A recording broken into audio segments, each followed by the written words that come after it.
You're listening to The Dealmaker's Edge with A.Y. Strauss, diving deep into stories behind commercial real estate leaders.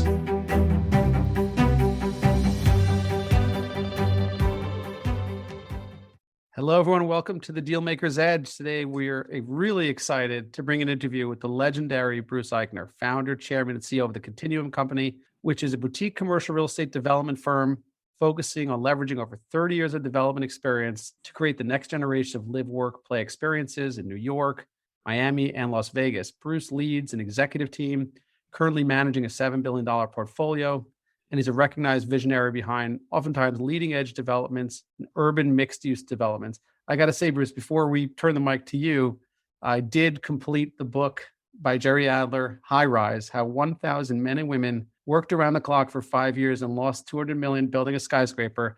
And if you're listening to this podcast now and you've not read that book, it is absolutely required reading for anybody in real estate generally, and certainly in development. Bruce, thank you again for making the time today. My pleasure, Aaron. Thank you for inviting me. Let's start at the beginning. Wonderful. So the beginning is brief background. I'm a New York City born and bred, went to PS 150, junior high school 125, and back in the day when it was all boys, Stuyvesant High School. And I always did just enough to get to the next level. And then I finally decided that I thought I wanted to be a lawyer. And I went to law school at the University of Cincinnati, where I showed my true colors, because I realized within an hour that I had no interest in being a lawyer, but I didn't want to leave. So when I graduated last in the law school class. So about 10 years ago, the dean of the law school said to me, obviously they were looking for money, and they said, Mr.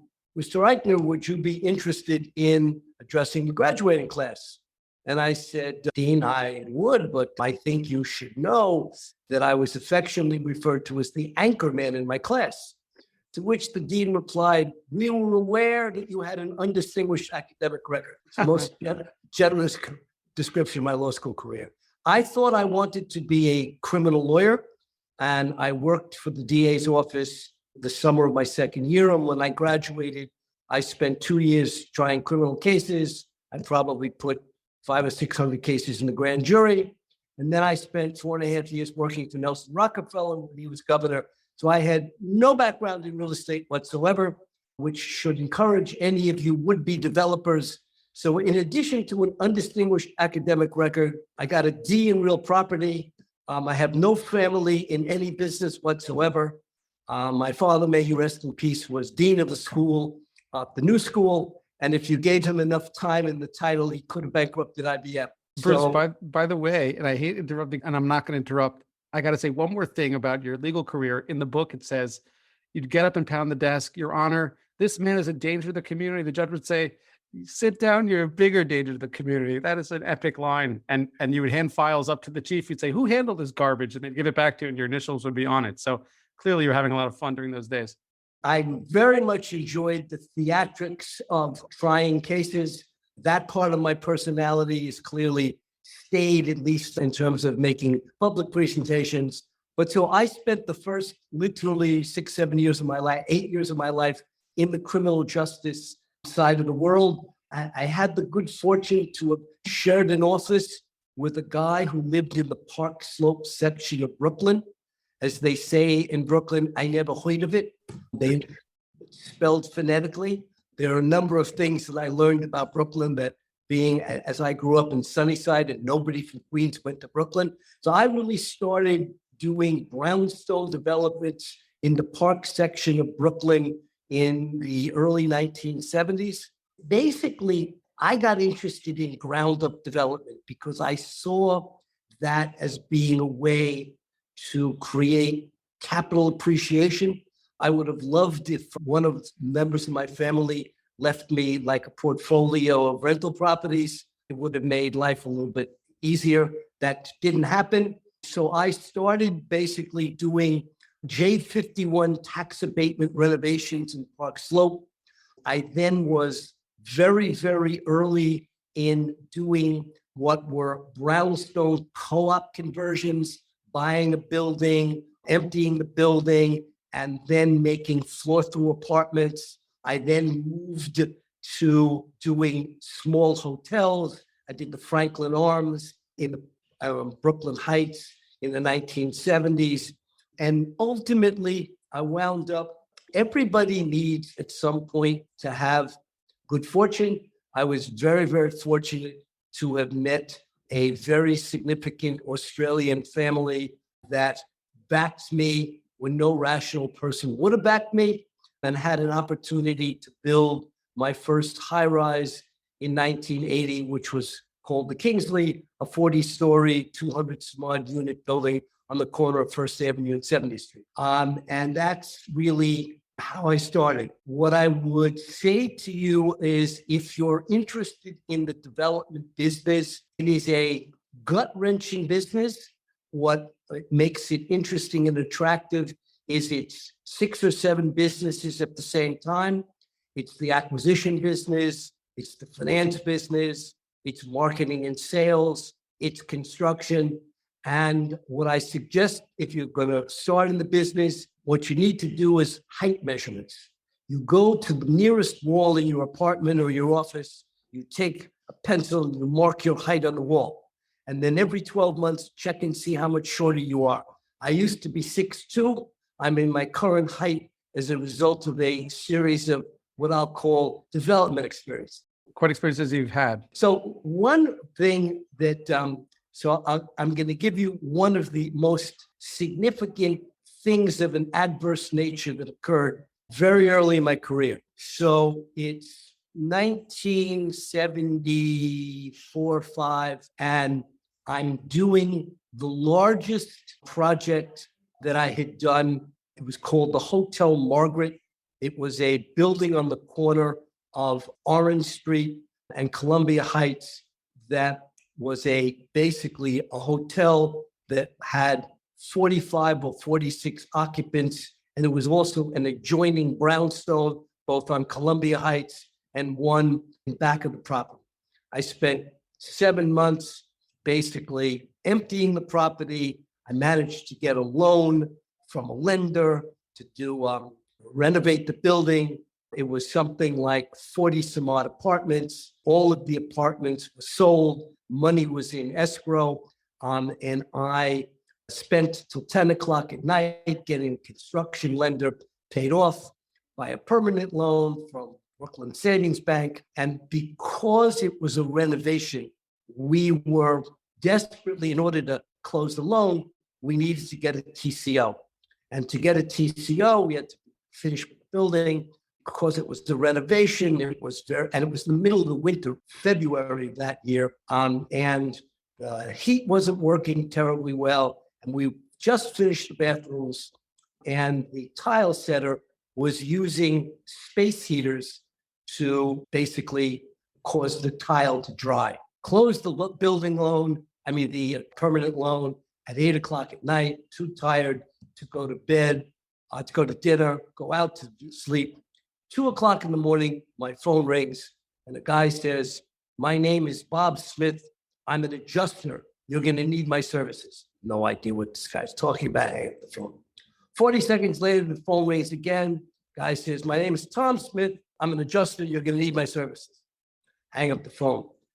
5 minutes later, my youngest brother calls, with whom I was partners at the time, and he said, "Bruce, the building is on fire." So I walked out of my apartment, I looked up the street, and there was the Hotel Margaret ablaze. It burned for 2 days and 2 nights, and ultimately the building department deemed the building was an unsafe building. The building was torn down. I was in a limited height district, so I could only rebuild the building as opposed to the 12 stories that it was to 5 stories. I went through an elaborate appeals process, ultimately got the building approved.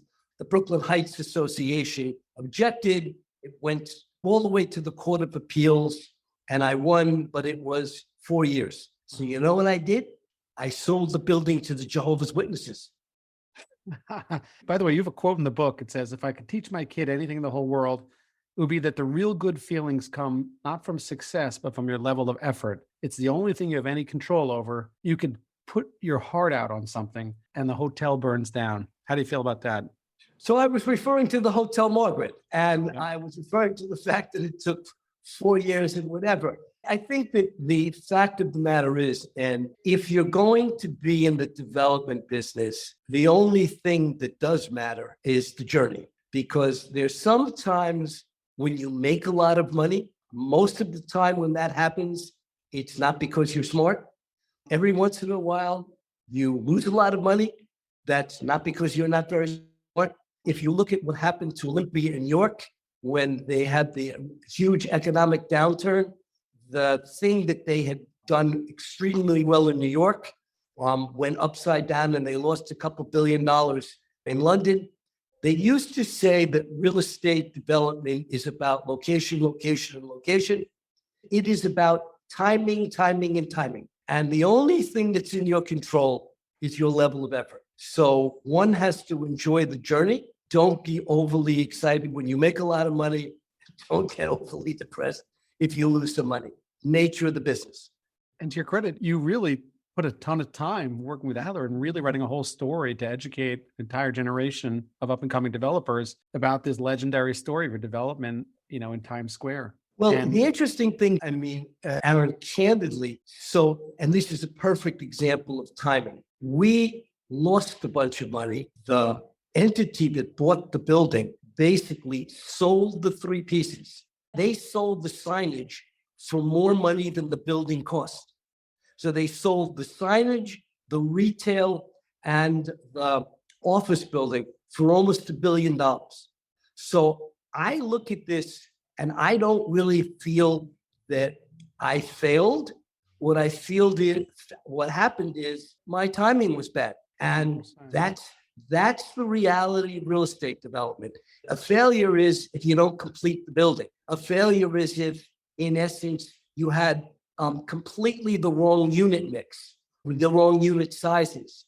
You can't solve for rates going to 17% in the shade. 100%. And to put in context, 1977, Olympia bought 8 New York office buildings that had been part of this family empire for $320 million.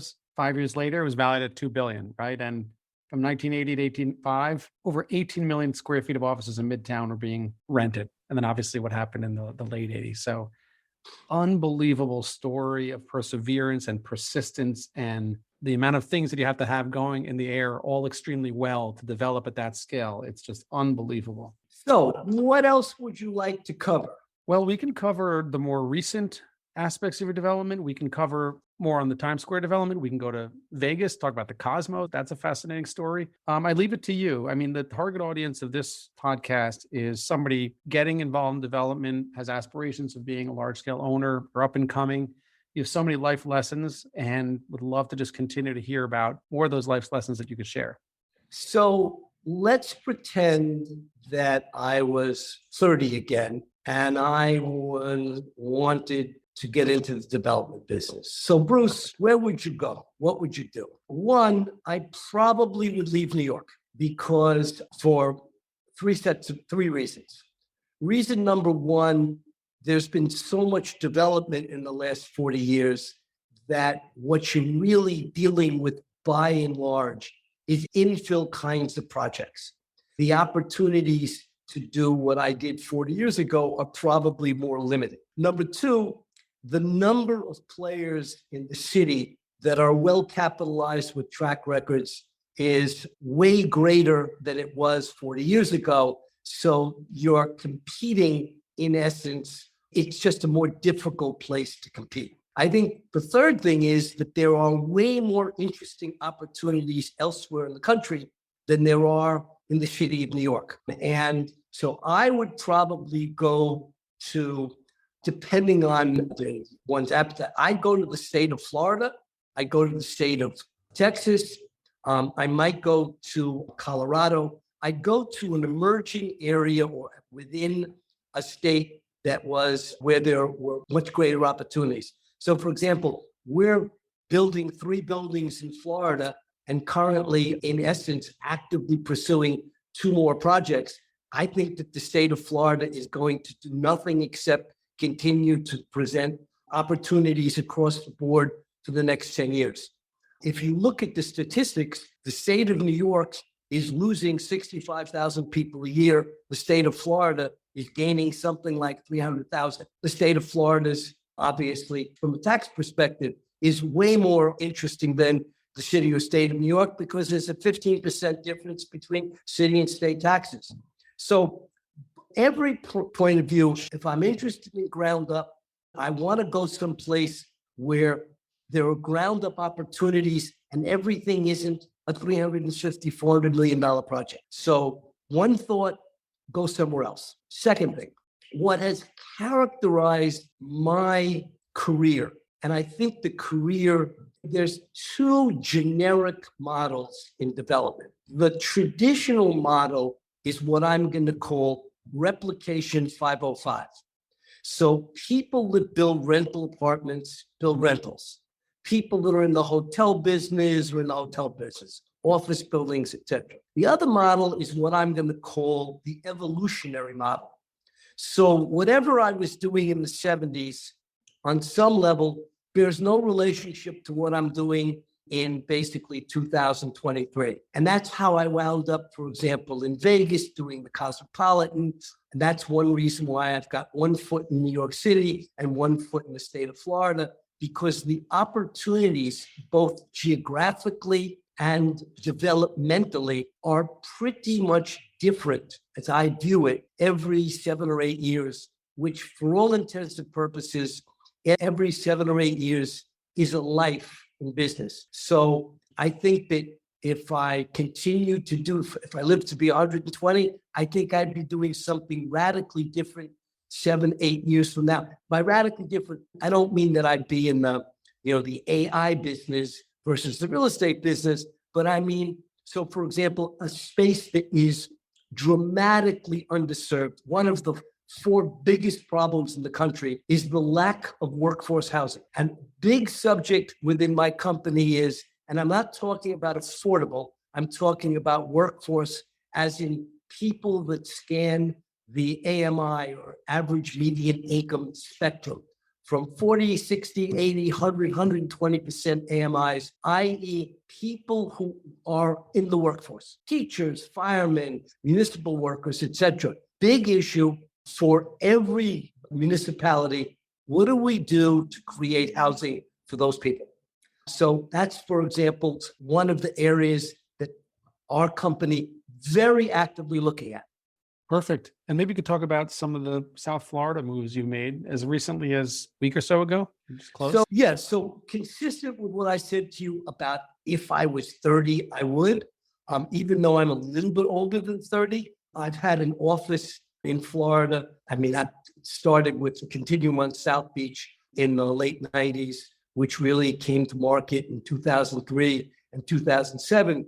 But I was very cognizant of what I'm going to call the emerging areas throughout South Florida. So from that perspective, as opposed to trying to find another 12 acres on the beach like the Continuum, which will never happen, we're doing 2 sets of projects, one in the Bay Harbor section of Florida, which is adjacent to the Bal Harbor area, where we're building basically approximately 125 units in 2 buildings. First building is 100% sold. Second building is probably 35% sold.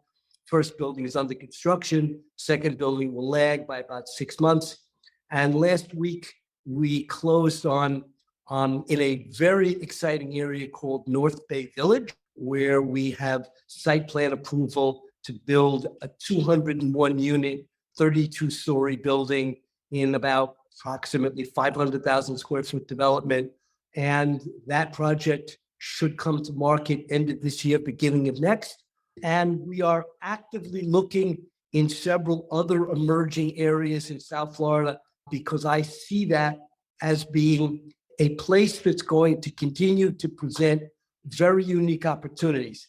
And one of the reasons for that is because Florida is the only jurisdiction in the United States that allows you to both take pre-sale deposits up to 40% and to use those deposits to actually construct the building, which obviously impacts on your interest reserve. It impacts on your bottom line because you're in effect using buyer money to finance your construction.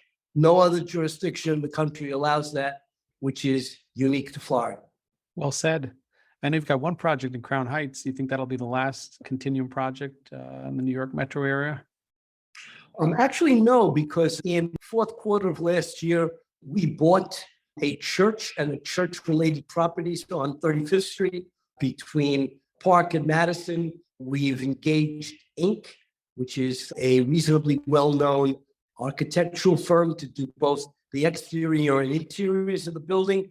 And we plan to come to the market in 2025 with approximately 135 apartments in a 17-story building that'll be approximately 200 some odd thousand feet plus parking in what I think is kind of the center of the city.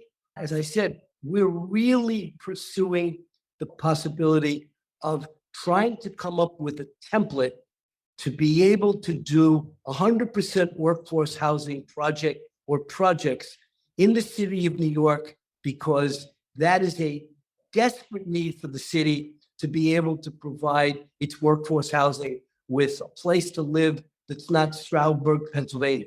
Exactly. And somebody who's developed iconic real estate in Manhattan, major office buildings, and then you experience the vacancy and the struggling with signing, it almost has some echoes to today with vacancy rates and such. What do you think is going to happen? I mean, no one has a crystal ball, but you really have tremendous track record. All this vacancy in the city, where are we going with this? You're not going to redevelop all that. So what does the future look like for all these office buildings? You know, I think that is a question, obviously, nobody has an answer.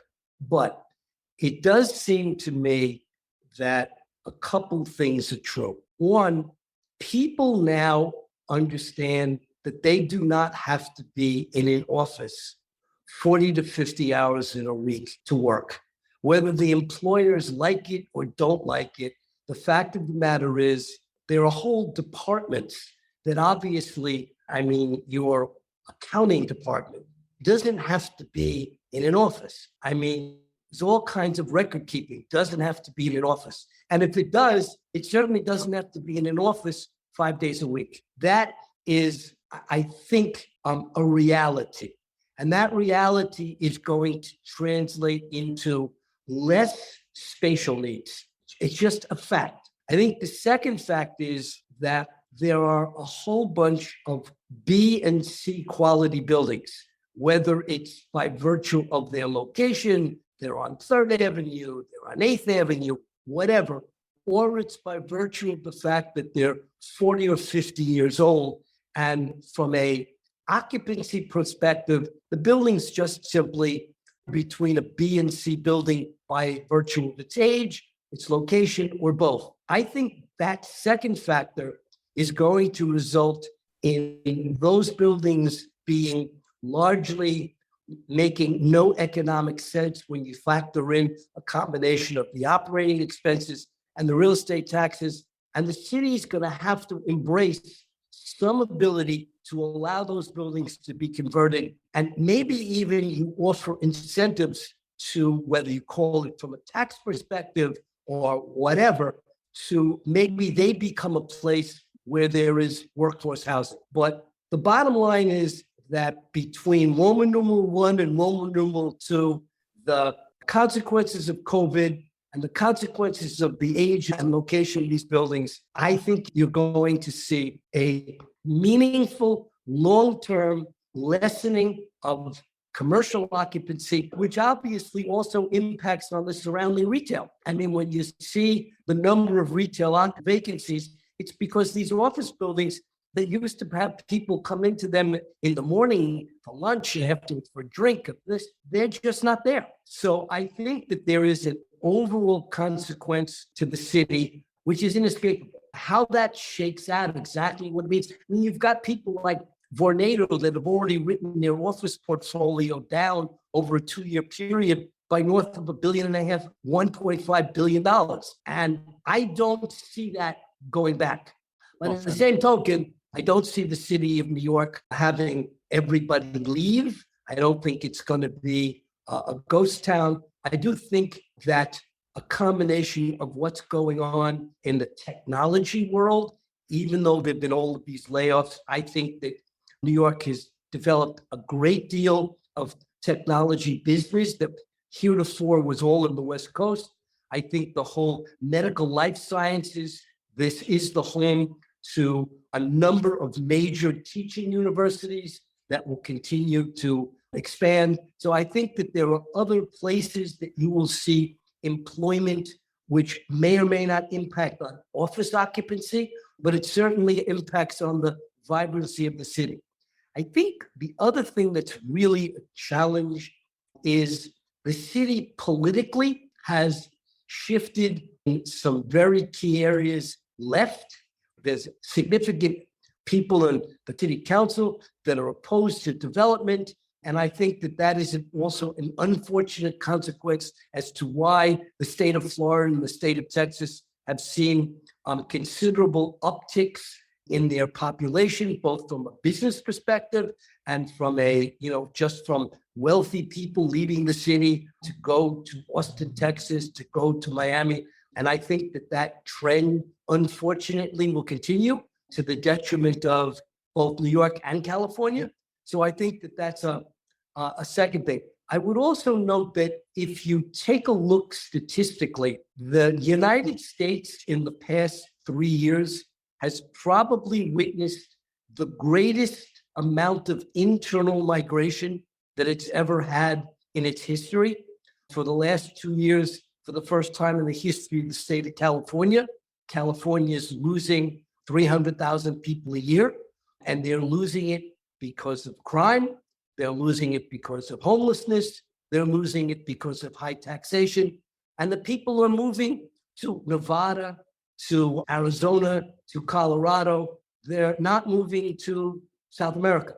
So, and if you look, for example, in the state of Florida, 10 years ago in Miami, 50% of the buyers of condominiums came from South America and 25% came from the United States. Today, the statistics are reversed. 50% are coming from the United States, 25% from South America. So these numbers are indicative of what I'm going to call trends.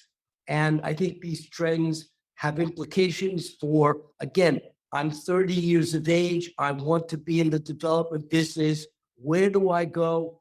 I think that one of the things I would do if I was 30 is I would read everything you can read because information is available to you. I think that the biggest challenge for the 30-year-old is, what's your vision? What is it that you see as an opportunity? And then how do you get there? What I'd say to you also is this, that probably the most significant emotional challenge as one matures is, does your life have balance? And the balance is the balance between what you do personally, what you do professionally, and what you do in terms of the contribution you do or you don't make towards your health. Do you sleep 7 or 8 hours? Do you eat semi-healthy? Do you go and do something physically so that you're not carrying around 35 or 40 pounds? Because you get away with that when you're 30, but you pay for it later on. And if you do nothing but work, you lose the ability to have balance. So whatever it is that you like to do, please make sure that you do it some reasonably significant period of time, or you blink and 5 years pass. 100%. You've managed to blend your personal and professional really, really well, almost unusually well. I mean, you've worked with your wife for a long time. Alexander recently came into business, and I'm sure it's one big blend, but maybe you could share just real quick some best practices with integrating family in your business. I know a lot of people struggle with that. Well, look, I mean, obviously, the good news is it's your family. The bad news is it's your family. So, I mean, at one point, worked with each of my brothers individually. I've obviously worked with Leslie Eichner for 30 plus years. 3 years ago, I asked my youngest daughter to join. I think you have to be patient with people. And it's more difficult to be patient with family than it is with strangers because familiarity breeds contempt. But I mean, Leslie, I think the other thing is this. I mean, Leslie's an extraordinarily competent marketing and salesperson. My marketing and sales level is nowhere nearly as significant as hers. And so that lends itself to what I'm going to call a certain segmentation of the business. And the good news about my business is, as I mentioned at the outset, it's 6 businesses. So, I mean, and Leslie's less interested in the acquisition side of the business than I am. I mean, Alexandra is a very, very capable management person, and she likes having the responsibility for deal execution. As I've gotten along in my career, deal execution, while it's massively important, I tend to focus a bit on the finance side of the business. So it's easier when you don't have 5 cooks in the kitchen. And as I said, the development business lends itself to that. Construction's a whole other thing, which occupies 120% of 3 people's time. So I think, and then on the personal side, fortunately, I have lots of personal interests. So next February will be my 17th safari. So I've been all over Southern Africa on numerous occasions. And when you're in the middle of the Masai Mara at 6 o'clock in the morning with 5,000 animals, it's not quite like any street corner in New York, and there are no people. Doesn't sound much different, Bruce, for the record. Doesn't sound much different. You've done deals in Manhattan. It's probably a similar vibe, the tension in the air. So I think that from both a personal interest perspective and also traveling, it takes you see things and meet people that are very dissimilar to anything that exists in your personal life. And I think it provides a kind of a different perspective. Amazing. And last question, I don't want to keep, I know how busy you are. You've dealt with so many partners, whether they're lenders, equity partners, other joint ventures. You've dealt with everybody in the industry over many, many years. And so somebody listening to this may say, is this a good partner for me in this business? And you can quantify mathematically and economics and so on and so forth. But we all know it's a lot of intangibles that are complementary. If you had to pick a few character traits that you'd want, looking back and mistakes you've made and successes you've had, what are those key, almost foundational aspects you have to have when you explore partnership with somebody? I think that would be amazing to hear. Well, I think the first thing, and probably the most significant thing, is transparency. Do you really understand what he or she is looking for? And does he or she really understand what it is you're looking for? I mean, if I think about it, it goes to the issue, for example, of people who've come to work here and it hasn't worked out. Most of the reason it hasn't worked out is because I didn't really understand what that male or female really was looking for, or they were not transparent with me about what it is they were looking for. And it really extends to a partnership. I mean, if, all you're looking for is a partner that is going to provide money, then you need to understand that whether that's what you've got in that person that you're talking to. Because generally an investor, they want meaningful rights. And you need to understand what those rights are, what form do the rights come in, and are you set up to meet their expectations, their reporting expectations? Do they want to have a daily call? Do they want to have a weekly call? What level of written information do they want? And it gets even more difficult if you're dealing with a non-monetary partner, where you've got 2 or 3 people that come together to do either a business or a deal. Like what an element of the prospective deal are you responsible for? What input does your partner want to have? What control does your partner want to have? What kind of unwind do you have? Is it a buy-sell? What is it? Because typically it's just this lack of meaningful understanding what the other human either is expecting or what you're expecting. I Well hope that was said. a specific enough answer. It was a beautiful answer, and it comes with obviously even much greater impact with somebody who's been through and has done what you've done in your professional dealings. Bruce, if there's anything else you want to add, we can wrap it here. Is there anything else you'd love to say? I have one question for Aaron Strauss, Okay. which is a question that the 30-year-old should ask. What do you want to do next? It's a great question, Bruce. I struggle with that all the time. It sounds like it's a long dinner off site if I could grab your attention for that. But Yeah. I think that for a younger person looking at this podcast, what I would suggest to you is you sit down and think about what specifically is it that you are looking for. Take a piece of paper and a writing instrument and put down 3 sentences, 4 sentences, whatever it is that it comes to your mind. Take the piece of paper, put it in an envelope, put it away. Wait a week, open it up, and see if there are any additions or subtractions. Because the most significant issue for all young people is the lack of clarity. So it's very difficult to get anywhere if it's not clear to you where you're trying to go. And typically the conversation, because I have lots of people call me on a irregular basis and say, Bruce, can I come and spend half an hour, 45 minutes to talk to you about my career? Sure. And more often than not, the conversation goes something like this. What do you want to do? I don't know. Well, and again, I mean that in the most affectionate, non-critical way. It's very difficult, Mr. 30-year-old, to have a conversation if you have no idea. I understand you may not know how to get there, but if you have no idea what it is you want, it makes it very unlikely that you're going to make material gains. 100%. Bruce, I got to tell you, I could talk to you all day. I want to respect your time. If you'll come on for episode B, we'd love to have you. Maybe we'll have Alexandra on if she'll be open to it next. She can get the father-daughter dynamic going. But I want to thank you. Really, really. It was just an absolutely wonderful, important conversation. And we're going to share it. I know a lot of people take a tremendous value, as I have. So again, thank you for everything. Please tell any of your watchers that should they wish to have a chat, I typically will be happy to spend 15, 20 minutes talking to anybody about anything.